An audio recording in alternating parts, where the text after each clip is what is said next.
আপুনি আপুনি এটা কল্পনা কৰক, এদিন পুৱা আপুনি টোপনিৰ পৰা সাৰ পালে। মোবাইলত থকা বেংকৰ টকাবোৰ শূন্য, পকেটত থকা নোটবোৰ কেৱল ৰঙীন কাগজ।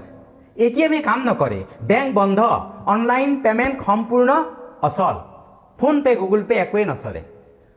আৰু সমগ্ৰ পৃথিৱীয়ে ঘোষণা কৰিলে আজিৰ পৰা টকাৰ কোনো মূল্য নাই। আপুনি কি কৰিব? চাউল কেনেকৈ কিনিব, ডাক্তৰক কেনেকৈ দেখুৱাব, নে পৃথিৱীখন আচলতে আগতকৈ ভাল হৈ পৰিব? আজিৰ ভিডিঅ'টো শেষলৈকে চাওক, কাৰণ এই প্ৰশ্নটোৱে কেৱল অৰ্থনীতিৰ প্ৰশ্ন নহয়, মানুহৰ সভ্যতাকো জোকাৰি যোৱা এক প্ৰশ্ন যে টকা নহ'লে আমাৰ কি হ'ব? টকাৰ জন্ম কিয় হৈছিল? মানুহৰ ইতিহাসত আৰম্ভণিতে টকা নাছিল। এজনে ধান দিলে আনজনে মাছ দিছিল, এজনে কাপোৰ দিলে আনজনে গাখীৰ দিছিল। ইয়াকে কোৱা হৈছিল বিনিময় ব্যৱস্থা। কিন্তু এই ব্যৱস্থাত সমস্যাও আছিল। যদি আপোনাৰ ওচৰত ধান আছে কিন্তু আপোনাক জোতা লাগে, আৰু যিজনৰ ওচৰত জোতা আছে তেওঁ ধান নহয় মাছহে বিচাৰে, তেন্তে কি হ'ব পাৰে? আমাৰ এই ভবা ধৰণৰ যিটো ব্যৱসায়, সেই ব্যৱসায়টো বন্ধ হৈ যাব। এই সমস্যা সমাধানৰ হিচাপে টকাৰ জন্ম হৈছিল। অৰ্থাৎ টকা নিজে সম্পদ নহয়। আমি যদিও এতিয়া ভাবোঁ যে টকাই সম্পদ, টকা নিজে কেতিয়াও সম্পদ নহয়। ই হৈছে বিশ্বাসৰ এক প্ৰতীক। এতিয়া কথা হ'ল, টকা যদি নাথাকিলহেঁতেন তেতিয়া কি হ'লহেঁতেন? প্ৰথম কেইদিনমান সমগ্ৰ পৃথিৱীত বিশৃংখল আৰম্ভ হ'লহেঁতেন। দোকান খোলাৰ কোনো অৰ্থই নাথাকিলহেঁতেন, বেংক বন্ধ, শ্বেয়াৰ বজাৰ ধ্বংস, হাজাৰ হাজাৰ ব্যৱসায় থমকি ৰ'লহেঁতেন।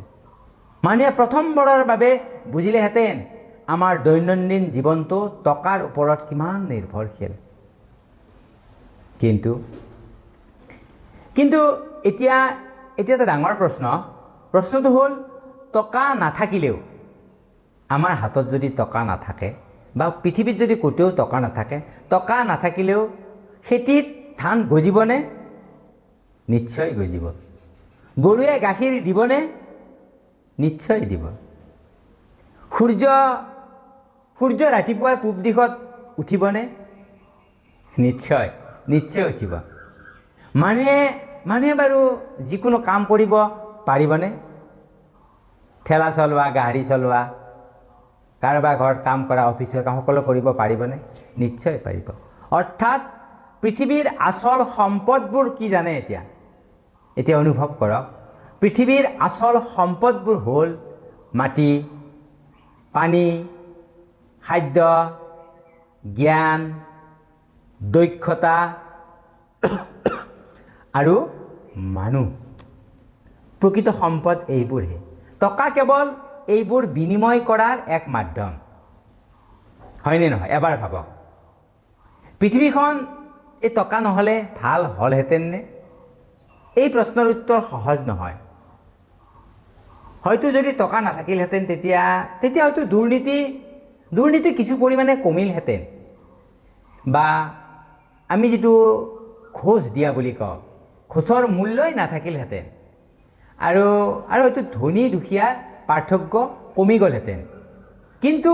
কিন্তু নতুন সমস্যাৰ জন্ম ল'লেহেঁতেন। অৰ্থাৎ যাৰ শক্তি বেছি, যাৰ অস্ত্ৰ বেছি, যাৰ সম্পদ বেছি, তেওঁ হয়তো আনক নিয়ন্ত্ৰণ কৰিবলৈ আৰম্ভ কৰিলেহেঁতেন। কথাটো অকণমান বুজাত অসুবিধা হৈছে নেকি? অৰ্থাৎ যাৰ অস্ত্ৰ বেছি থাকিব, সম্পদ বেছি থাকিব, তেওঁ হয়তো আনক নিয়ন্ত্ৰণ কৰিবলৈ আৰম্ভ কৰিলেহেঁতেন। অৰ্থাৎ টকাৰ ঠাইত শক্তিয়ে মূল্য ল'লেহেঁতেন। আচল সমস্যা টকা নে মানুহ? এইখিনিতে আহে আটাইতকৈ ডাঙৰ সত্যটো, যে আচল সমস্যা টকাক লৈ নে মানুহক লৈ। আমি প্ৰায়ে কওঁ টকাই সকলো নষ্ট কৰিছে, কিন্তু টকাইতো নিজে একো নকৰে। টকাই নিজে কিবা কৰে নেকি? মানুহেই কৰে। টকাটো এটা কাগজ, টকা এটা সংখ্যা, টকাৰ কোনো বিবেক নাই। মানুহে তাক যিদৰে ব্যৱহাৰ কৰে, ভাল কামত কৰে, বেয়া কামত কৰে, মানুহে যিদৰে টকা ব্যৱহাৰ কৰে, টকাৰ ফলাফলো তেনেকুৱাই হয়। ভাল কামত ব্যৱহাৰ কৰিলে ভাল, বেয়া কামত ব্যৱহাৰ কৰিলে বেয়া। এজন দয়ালু মানুহৰ হাতত টকাই বহু মানুহৰ জীৱন সলনি কৰিব পাৰে। আনহাতে এজন লোভী মানুহৰ হাতত সেই একে টকাই যুদ্ধ সৃষ্টি কৰিব পাৰে, অন্যায় কৰাব পাৰে, এনেকি বহু কিবা ধ্বংসও কৰাই দিব পাৰে, হয়নে নহয়? গতিকে মূল কথাটো কিন্তু টকাই আমাৰ সমাজত সমস্যা নহয়। এইবিলাক যিবিলাক চলি আছে তাৰ কিন্তু মূল সমস্যাৰ সৃষ্টিকৰ্তা হ'ল মানুহ। বন্ধুসকল, যদি পৃথিৱীত টকা নাথাকিলহেঁতেন পৃথিৱী এইটো সম্পূৰ্ণ বেয়াও নহ'লহেঁতেন, আকৌ সম্পূৰ্ণ স্বৰ্গও নহ'লহেঁতেন। কাৰণ পৃথিৱীখনক ভাল বা বেয়া কৰা বস্তুটো টকা নহয়। পুনৰাই কৈছোঁ, পৃথিৱীখনক ভাল বা বেয়া কৰা বস্তুটো কিন্তু টকা নহয়, মানুহৰ মন। টকাটো এটা মাধ্যম। যদি মনত সততা থাকে তেন্তে টকা থাকিলেও সমাজ আগবাঢ়িব। যদি মনত লোভ থাকে তেন্তে টকা নাথাকিলেও অন্যায় বন্ধ নহ'ব, অন্যায় হ'বই। সেয়ে জীৱনত টকা উপাৰ্জন কৰক। টকা আমাক লাগিব, টকা উপাৰ্জন কৰক, কিন্তু টকাৰ দাস নহ'ব যে টকা নহ'লে নহ'ব, টকাৰে মই এইটো কৰিম সেইটো কৰিম। এই টকাৰ কেতিয়াও কোনো দাস হ'ব নালাগে।